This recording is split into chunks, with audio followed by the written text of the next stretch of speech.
La jeune et innocente Roberta a décidé de devenir millionnaire en acceptant de travailler tous les jours 35 heures payées 39 francs et plus si affinité.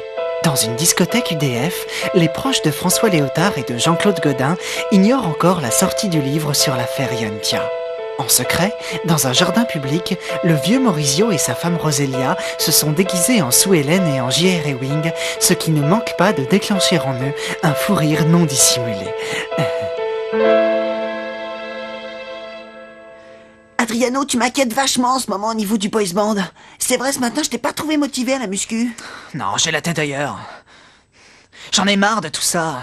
C'est superficiel. Mais enfin, Adriano, justement, c'est ça qui est super sympa. Mais tu comprends pas que j'en ai marre de toutes ces chimères?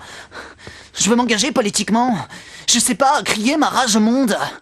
Politiquement? Mais enfin, Adriano, c'est pas du tout prévu dans ton contrat, ça. Mais tu lis pas Le Monde? T'es pas au courant de la pétition en faveur de l'abrogation des lois Pasqua-Debré? Tous les intellectuels s'engagent. Pourquoi pas moi? Bah, écoute, parce que tu... Écoute, à partir de maintenant, je suis un artiste engagé. Mais tu es un boys, Adriano. Et je reste un boys, mais intellectuel. Mais enfin, mais toutes tes fans vont se suicider. Eh ben tant pis, je les sacrifie au nom de mes idées. Bon, ok, d'accord. Admettons que tu crées un groupe d'intellectuels. Qui est-ce que tu vas contacter? Tu connais personne d'intelligent. Je sais pas. Je peux appeler les Words Apart, par exemple. Mais enfin, mais ils sont tous aussi abrutis que toi. Ils savent à peine écrire. Et puis en tant que boys, t'es toujours torse nu. Tu seras jamais crédible dans les meetings.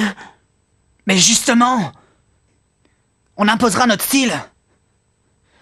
Je vais créer un parti politique. Je vais fonder une internationale des boys bands. Je serai invité chez Michel Field et j'irai cirer des mains sur les marchés. J'inaugurerai des MJC en province. Et s'il le faut, je ferai des abus de biens sociaux. Ah, ça y est, j'ai trop réfléchi, j'ai mal à la tête. Adriano est-il en train de se taper un délire dans son cerveau? Ou anticipe-t-il un bouleversement majeur de l'échiquier politique du 3e millénaire? Et un boys président de l'UDF, est-ce aussi sympa qu'un encornet ou une trottinette?